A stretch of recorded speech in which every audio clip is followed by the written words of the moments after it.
신경을 우리가 계속해서 지금 살펴보고 있는데요. 오늘 우리가 살펴볼 사도신경의 내용은 다음과 같습니다. 우리 유인물 한번 보실까요? 네, 같이 한번 읽겠습니다. 시작. 나는 그의 유일하신 아들 우리 주 예수 그리스도를 믿습니다. 사도신경의 구조를 세 가지로 말씀드렸습니다. 성부 하나님과 우리의 창조에 대해서, 그리고 성자 하나님과 우리의 구속에 대해서, 또 성령 하나님과 우리의 성화에 대해서 말씀드렸는데, 오늘은 몇 번일까요? 오늘은 2번입니다. 그렇죠? 성자 하나님과 우리의 구속에 대해서 함께 살펴보려고 합니다. 자, 먼저 우리가 고백하는 바는 그의 유일하신 아들에 대해서 고백하죠. 그의 유일하신 아들. 예전에는 우리가 이 사도신경 바꾸기 전에는 외아들이다 이렇게 고백을 했었는데요.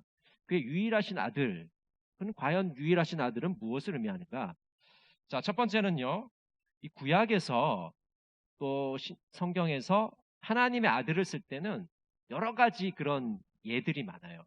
하나님의 아들이라고 해서 예수님에게만 적용된 게 아니라 주로 구약에서는 하나님의 백성들을 하나님의 아들로 불렀습니다. 그리고 왕을 하나님의 아들로 불렀어요. 왕을. 그리고 천상의 존재, 주로 천사들이죠.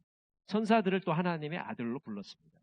그래서 그 문맥에 따라서 어떤 데는 하나님의 아들이 뭐 하나님의 백성을 칭할 때도 있고, 왕을 칭할 때도 있고, 천사들을 의미할 때도 있는 거죠. 자, 오늘 보면은 이 하나님의 아들 예수님에 대해서 우리가 살펴볼 텐데요. 이 하나님의 아들은 이 성부 하나님과 부자지간이라는 것을 우리가 알 수가 있습니다. 너무나도 이제 당연한 말인데, 성부 하나님과 성자 예수님은 아버지와 아들의 관계다. 그러니까 제가 맨 처음 시간에 말씀드린 것처럼 이 삼위일체 우리가 교회를 다룰 때 학자들이 심심하니까 이것 좀 어렵게 만들어서 사람들 좀 헷갈리게 할까? 좀 후손들 고탕 좀 먹일까 해서 만든 게 아닙니다. 성경을 읽다 보니까 예수님이 자신을 하나님의 아들이라고 말씀하시는 거예요. 그러면 하나님의 아들이 있으면 뭐가 있어야 됩니까? 아버지가 있어야 되잖아요. 그래서 하나님 아버지, 구약에서도 물론 하나님을 아버지로 불렀습니다. 그 전통이 계속해서 내려오는 겁니다. 예수님도 하나님 아버지라고 부르셔요. 아들이 있는 것이고, 그 다음에 이제 성령님의 존재를 우리가 발견하게 된 거죠. 그래서 이 신약을 읽다 보면은 삼일체 하나님을 우리가 발견하게 되고, 그 하나님 우리가 표현할 때 삼위로 일체하신 하나님, 삼위일체 하나님에 대해서 말씀하게 된 것입니다. 그래서 여러분, 누가 이 삼위일체 교리를 만들었는지 그 만든 사람을 벌 줄 필요가 없어요. 이것은 우리를 골탕 먹이려고 만든 게 아니라 성경을 우리가 읽다 보니까 이렇게밖에 우리가 표현할 수가 없다는 것을 이해하시기 바랍니다.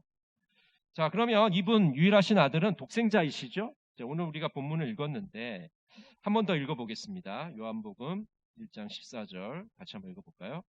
말씀이 육신이 되어 우리 가운데 거하심에 우리가 그의 영광을 보니 아버지의 독생자의 영광이요. 아버지 독생자의 영광이요. 여러분, 이 독생자라는 말은 요즘엔 거의 안 쓰는 말이죠. 뭐 쓰십니까, 요즘에? 거의 안 쓰는 말이죠. 성경을 읽다 보면 나오는 말이고 거의 안 쓰는 말입니다. 우리는 뭐 오히려 외동아들, 뭐 외아들 이런 표현이 더 이제 좀 익숙한 표현이죠. 하여튼간 이 독생자라는 뜻은 외아들이고 하나님과 동일 본질을 가지고 계신 분입니다. 그래서 아버지이신 하나님을, 눈에 보이지 않는 하나님을 예수 그리스도가 100% 드러내시고 계시는 분이죠. 왜냐하면 하나님과 동일한 본질을 가지고 계시기 때문에. 자, 그 밑에 보시면 이 제네바 요리 문답이 있는데요. 제가 질문을 할 테니까 여러분이 또 대답을 하시면 될 것 같습니다. 왜 그를 하나님의 독생자라고 부릅니까?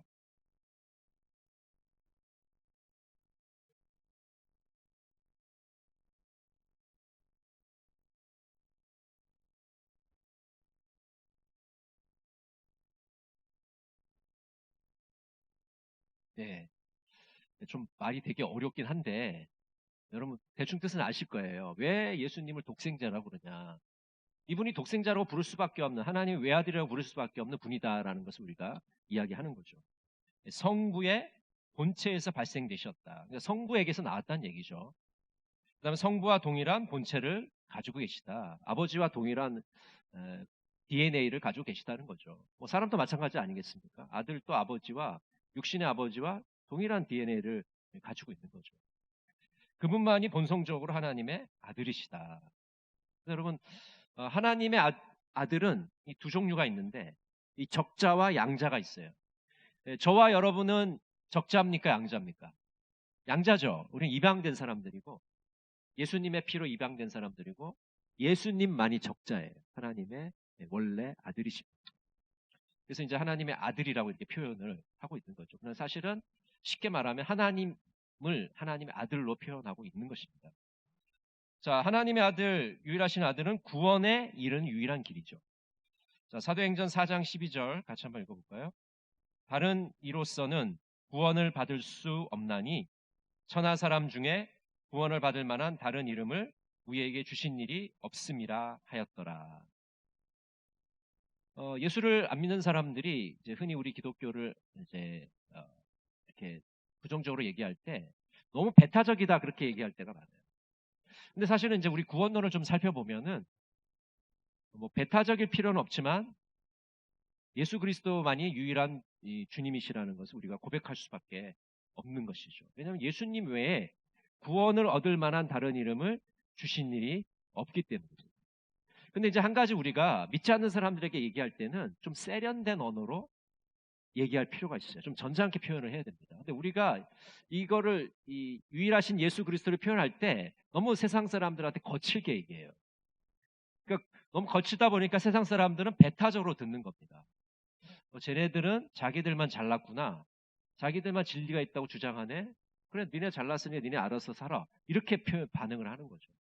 그렇기 때문에 우리는 진리를 가지고 있고 예수 그리스도만이 유일한 구주이시지만 믿지 않는 사람들한테 설명을 할 때는 부드럽게, 점잖게 그들이 알아들을 수 있게 설득을 해가요. 저번 시간에 제가 말씀을 드렸잖아요. 복음을 전할 때도 거칠게 전도해서는 아무것도 얻을 게 없어요. 사람은요 똑같습니다. 거칠게 다가오는 상대편에 나도 거칠게 나가는 거예요. 근데 상대편이 부드럽게 들어오면 나도 부드럽게 반응합니다. 그래서 마찬가지예요. 우리가 진리를 가졌잖아요. 얼마나 자신감이 있고 자랑스럽고 뿌듯합니다.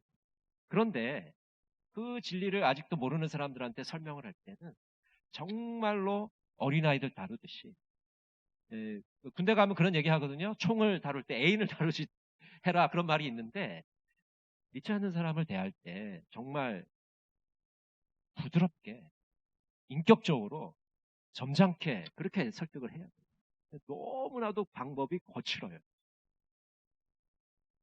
그러니까 우리는 진리를 가지고 있으니까 너 따라오려면 따라오고 말려면 말아라. 그렇게 해서는 그 사람들을 진리로 인도할 수가 없어요. 그래서 복음을 전할 때도 우리가 믿는 예수 그리스도를 증거할 때도 굉장히 부드러운 방식으로 그들에게 다가가야 돼요. 세련된 방법으로 다가가야 됩니다. 여러분 이 전도가요 되게 세련돼야 돼요. 이 세련되지 않으면 상대편에게 이런 반응을 인격적인 반응을 우리가 가져올 수가 없는 것이죠. 자, 세 번째는요. 예수님을 뭐라고 고백하냐면 우리 주 예수 그리스도를 믿습니다. 이렇게 고백하고 있죠. 우리 주. 이 주라는 말은 이 주인이란 말인데요. 이 첫 번째 뜻은 예수님을 주인으로 모신다는 그런 뜻을 갖고 있습니다. 예수님 외에 다른 주인을 인정하지 않는다. 그래서 우리 인생의 주인이 누구시라고요? 예수 그리스도. 예수님만이 우리 인생의 주인이십니다라고 고백하고 있는 거죠. 자, 넘기셔서요. 예수님이 우리의 주님이라는 것은 삶의 모든 값진 것을 예수님 아래에 둔다는 겁니다. 그러니까 예수님이 주인이시면 예수님보다 더 중요한 게 있을까요? 없을까요? 없겠죠? 그러니까 예수님을 주인으로 고백한다는 것은 그냥 우리가 말만 예수님이 나의 주인입니다라고 고백하는 게 아니라 가장 중요한 가치가 예수님이기 때문에 예수님을 따르는 것에 우리 인생을 걸었기 때문에 나머지 가치들은 굉장히 이게 하찮은 것으로 보잘것없는 것처럼 느껴지는 겁니다. 그렇지 않겠습니까? 예수를 믿기 전에는 세상 것들이 너무 좋고 뭐 소금 기둥이 된 루세 아내처럼 너무 이 세상 것들이 너무 좋잖아요. 바라보고 싶잖아요. 근데 예수를 믿고 나서는 사도 바울의 표현처럼 정말 배설물과 같이 진토만도 못한 것으로 우리가 그것을 여기게 되는 거예요. 가치가 완전히 달라지는 거예요. 그래서 예수님이 가장 중요한 이름이고 예수님이 중요한 가치이기 때문에 다른 것들은 정말 보잘것없는 것으로 변하게 되는 것이죠. 자, 제네바 요리문답 제가 질문하겠습니다. 무슨 의미에서 그를 우리 주라고 하십니까?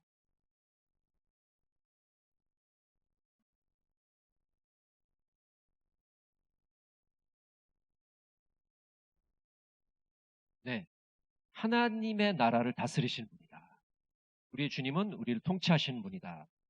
그리고 사람들과 천사들의 머리가 되도록 세우심을 받았다. 여러분, 교회의 머리가 예수님이라고 그러시는데 인생의 이 주인이 예수님이시기 때문에 우리가 그 주님이신 예수님, 머리 되신 예수님을 우리가 따라가는 것이죠. 예수님의 인도하심 따라 따라갈 수밖에 없는 거죠. 주인의 음성을 듣고 주인의 명령대로 살아가는 것이 이 종된 우리들의 기쁨이 아니겠습니까? 또한 예수님을 주인으로 모신다는 것은 지혜롭고 순결하게 살아간다는 것을 의미합니다.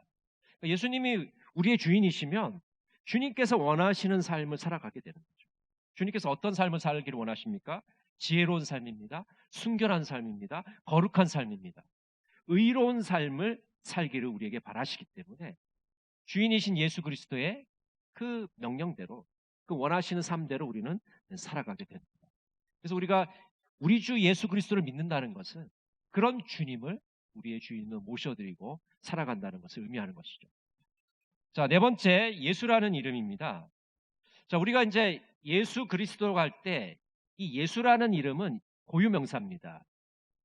역사상에 2000년 전에 존재하셨던 우리의 구원자이신 예수님의 고유명사죠. 예수라는 이름. 이 그리스도라는 이름은 이름이라기보다는 직분이에요. 직책을 의미합니다.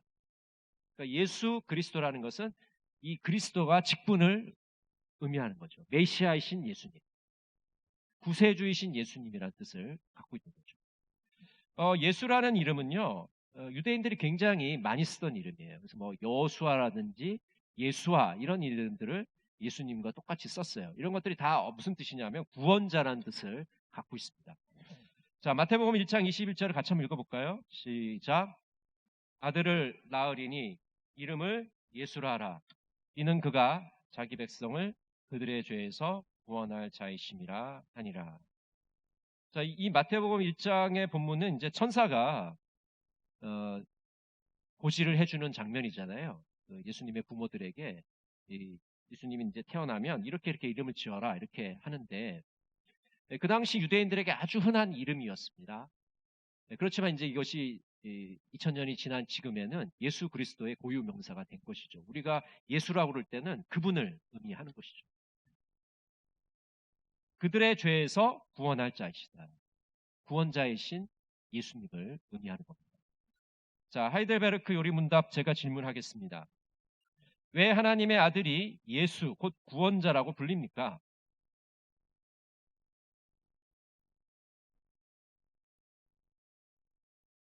예수님께서 우리의 예수가 되시고 구원자가 되셨는데 왜 구원자라고 불리냐? 죄로부터 우리를 구원해 주셨기 때문에, 죄로부터 우리를 건져 주셨기 때문에, 그래서 우리를 그분을 구원자라고 부르는 것이죠. 여러분, 예수님이 아니시면 죄로부터 우리를 건져줄 사람이 있을까요? 없을까요? 없습니다. 그러니까 예수님만이 우리를 죄에서 건져주실 유일한 구원자이십니다. 왜 그러냐면 그분은 하나님이신 동시에 사람이셔요. 또 죄가 없으십니다. 그래서 우리를 죄로부터 구원해 주실 수가 있는 유일한 분이 되시는 거죠. 예수님만이 그런 조건, 죄로부터 우리를 구원할 수 있는 그런 자격을 갖추신 분이 되는 것입니다.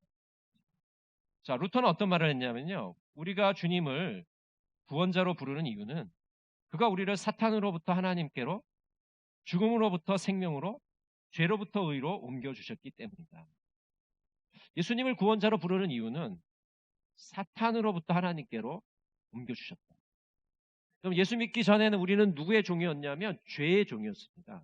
사탄의 종이었습니다. 그래서 마귀가 시키는 대로 살아가는 사람들이에요. 마귀가 속삭이면 이렇게 가라면 이렇게 하고 저렇게 하면 저렇게 하고 마귀의 움직임대로 명령대로 움직이던 사람들. 근데 이제 사탄의 종에서 하나님의 자녀로 우리를 바꿔주십니다. 완전 우리의 신분이 바뀌게 되는 것이죠. 또 죽음에서 생명으로 옮겨주십니다. 예수 그리스도를 구원자로 구원자로 고백하는 자마다 죽음에서 생명으로 옮겨지게 됩니다. 영생을 선물로 받게 됩니다. 또 죄로부터 의로 옮겨주셨다. 여러분, 이 의는요, 성경에서 여러 가지 많은 뜻을 쓰지만 사도 바울은 이 의를 구원의 의미로 많이 썼어요. 구원. 그러니까 죄로부터 의로 옮겨주신다는 건 죄로부터 구원으로 우리를 옮겨주신다는 뜻입니다. 근데 이 의는 구원과 동의어고 똑같은 말인데, 이 의라는 말을 쓸 때는 항상 전제 조건이 있어요. 그건 뭐냐면 하나님과의 관계를 전제 조건으로 하는 거예요. 그러니까 하나님과의 관계가 바른 것이 의로움입니다. 의의 의. 근데 하나님과의 관계가 잘못된 것은 불의입니다. 불의. 그래서 죄인은 불의한 거예요. 의롭지가 않은 겁니다. 근데 세상에서는 의롭지 않은 걸 어떻게 의롭지 않은 거냐면, 세상에서는 도덕적으로 문제가 있는 것을 불의하다고 합니다. 세상에서는 법을 어기는 것을 불의하다고 합니다. 근데 우리가 성경에서 말하는 의로움이라는 것은 그런 개념이 아니에요. 철저히 100% 하나님과의 관계성 속에서 파악하는 겁니다.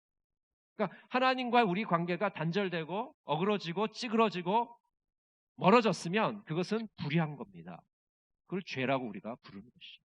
그래서 예수님은 죄로부터 우리를 의로, 죄로부터 구원으로 옮겨주신 분이다. 이렇게 구원자의 의미를 설명하고 있습니다. 자, 마지막으로 이제 그리스도이죠. 그리스도. 아까 말씀드렸듯이 직분을 의미하는 겁니다. 자, 유대인들은 메시아라고 불렀습니다. 이 말의 뜻은 기름 부음을 받은 자라는 뜻입니다. 그래서 유대인들은 메시아라고 그랬고 헬라인들은 그리스도라고 부르는 거죠. 그래서 이 그리스도라는 말을 한자로 번역한 게 기독이라는 말이 그리스도를 번역한 겁니다. 그래서 우리 그리스도교를 기독교라고 하잖아요. 그렇죠? 기독이 바로 예수님이죠. 그리스도. 여기서 이제 좀 더불어서 말씀드릴 게 뭐냐면,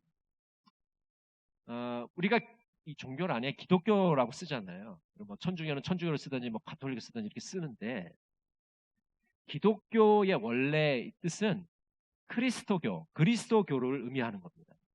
그 말은 무슨 뜻이냐면, 예수를 그리스도로 믿는 사람들은 기독교인인 거예요. 제가 뭘 말씀드리려고 하는지 아시죠? 그러니까 우리나라에서는 개신교인만 기독교인이라고 그러는데, 그 어법은 굉장히 좁게 쓰는 겁니다. 전 세계 모든 그리스도인들이 기독교인이에요. 그런데 한국에서는 개신교인만 기독교인으로 쓰고 있는 거죠. 그런데 이제 이 용법은 전 세계를 놓고 볼 때는 적절한 표현은 아닙니다. 왜냐하면 우리 이제 기독교에는 크게 4가지 교파를 얘기하거든요. 첫 번째가 이제 로마 카톨릭을 얘기하죠. 이게 이제 첫 번째고, 이 개신교도 역시 프로테스탄트 로마 카톨릭을 개혁하면서 나온 종교잖아요. 그래서 우리의 모태는 이제 로마 카톨릭이 되는 것이고, 두 번째는 이제 러시아 정교회, 그리스 정교회라는 거죠. 이게 두 번째 기독교의 흐름이에요. 교파입니다. 이제 세 번째가 이제 우리가 속해 있는 프로테스탄트라고 그러죠. 로마 카톨릭의 그 잘못된 교리에 저항을 하고, 이제 다음 주가 이제 종교개혁주의인데요. 그들의 잘못된 신앙에 대해서 저항을 하고 반항을 하고, 그래서 나온 그룹이 바로 이 프로테스탄트, 이 개신교인들이죠. 그리고 이제 네 번째 그룹이 성공회라는 그룹인데, 이 그룹은 이제 우리가 영국 성공회라고 그러기도 하고, 뭐 영국 교회라고 그러기도 하고, 영국에서는 국교회라고 부르는 그런 그룹입니다.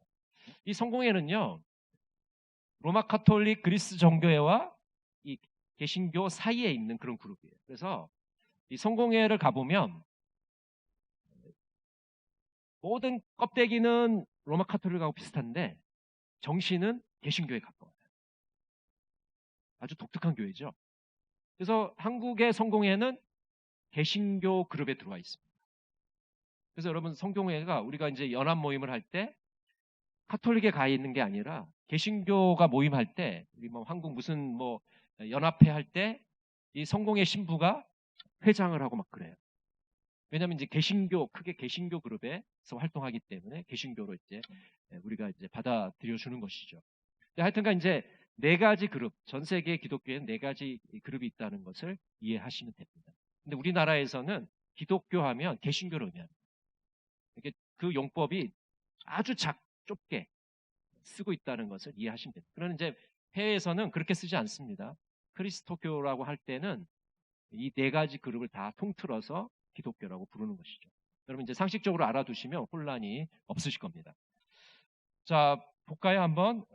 메시아는 기름 부음을 받은 자고 구세주라는 뜻이죠. 그래서 유대인들이 그렇게 메시아를 고대했잖아요. 자기들을 이 사망의 고통에서 건져주실 분. 그래서 오랜 세월 동안 메시아를 기다렸잖아요. 지금 또 유대인들은 메시아가 오지 않았다고 생각합니다. 그래서 통곡의 벽에 가서, 예루살렘의 통곡의 벽에 가서 거기서 유대인 랍비들이, 그리고 유대교 신자들이 거기서 막 울면서 기도해요. 메시아를 좀 빨리 보내달라고. 근데 여러분, 메시아가 오셨습니까? 안 오셨습니까? 오셨잖아요. 언제 오셨어요? 2000년 전에 유대 갈릴리 땅에 베들레헴에 오셨잖아요. 너무 답답해요. 오셨는데 지금 그분을 뭘 통곡의 벽에 붙잡고 울고 있어요. 오셨는데 그분을 받아들이면 되는 거예요. 예수님은 오셨습니다. 그렇게 유대인들이 목말라하고 대망하던 그 메시아가 오신 것이죠. 자, 그런데 이 그리스도는 삼중직을 가지고 있어요. 자, 제가 질문하겠습니다. 그리스도란 이름의 뜻은 무엇입니까?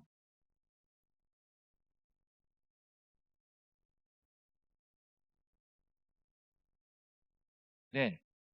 기름 부음을 받았다는 것은 왕으로서, 선지자로서, 그리고 제사장으로서의 역할을 감당하실 분이라는 것을 뜻합니다.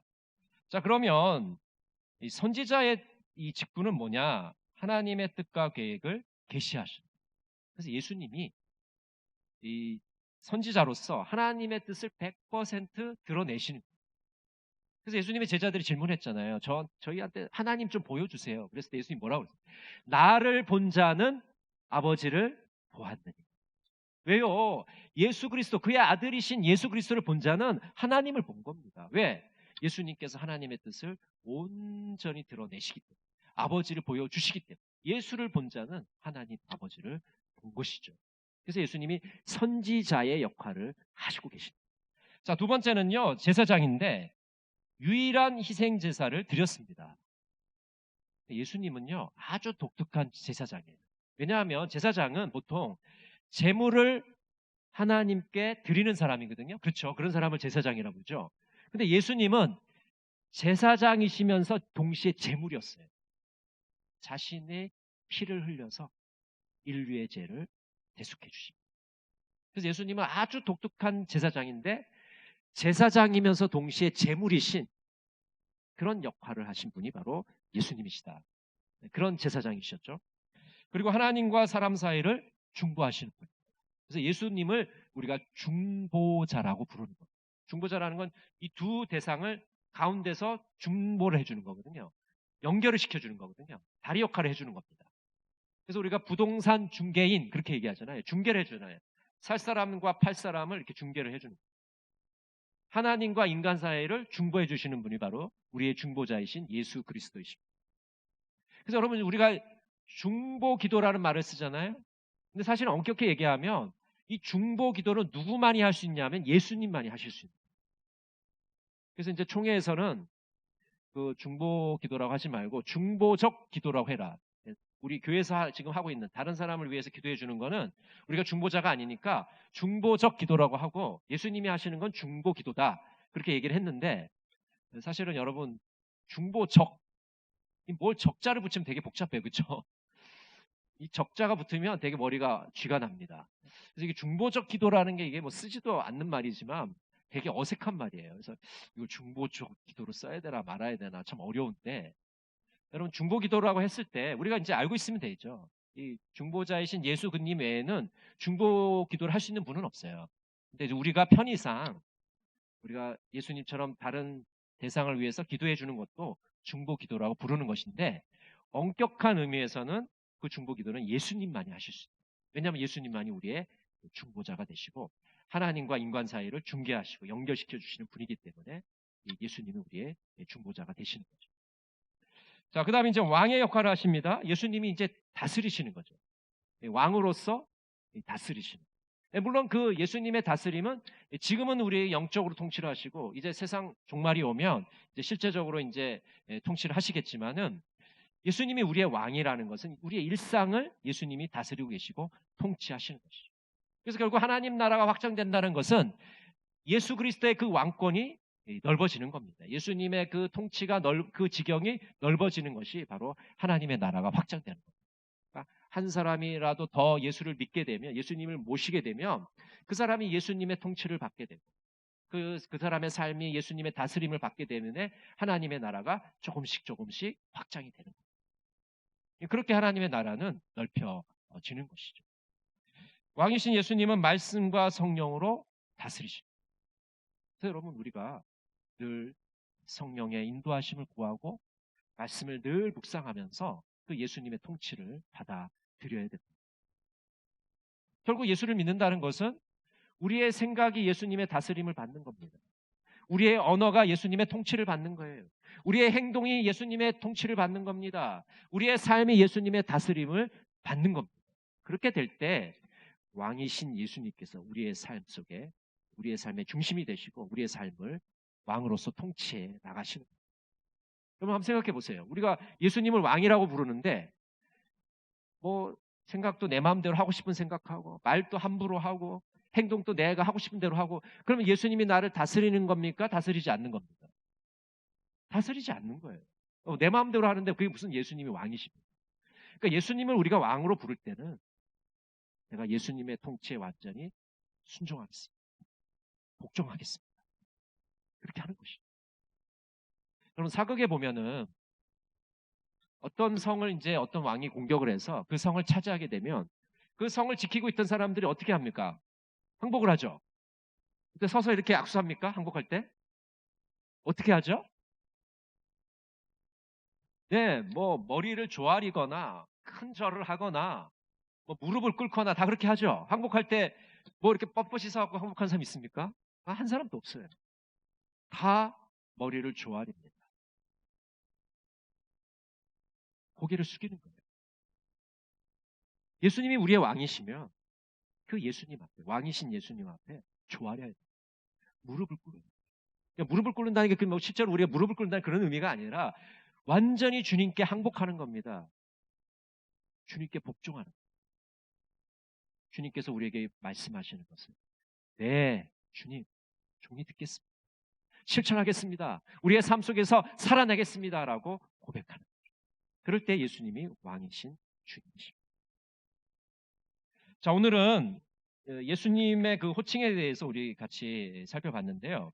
나는 그의 유일하신 아들 우리 주 예수 그리스도를 믿습니다. 유일하신 아들을 믿는 겁니다. 예수님을 믿는 겁니다. 그리스도를 믿는 겁니다.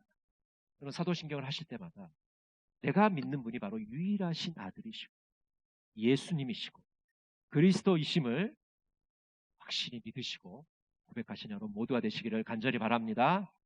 기도하겠습니다. 사랑의 하나님 아버지, 사도신경을 통해서 우리의 신앙을 고백할 수 있도록 인도해 주심을 감사합니다. 사도신경을 할 때마다 우리가 예수님이 누구이신지를 분명히 깨닫고 고백할 수 있는 자들이 다 되게 하여 주시옵소서. 유일하신 아들을 고백합니다. 예수님을 고백합니다. 그리스도를 고백합니다. 그분을 온전히 고백할 수 있는 저희들 모두가 될 수 있도록 도와주시옵소서. 예수님의 이름으로 기도드립니다.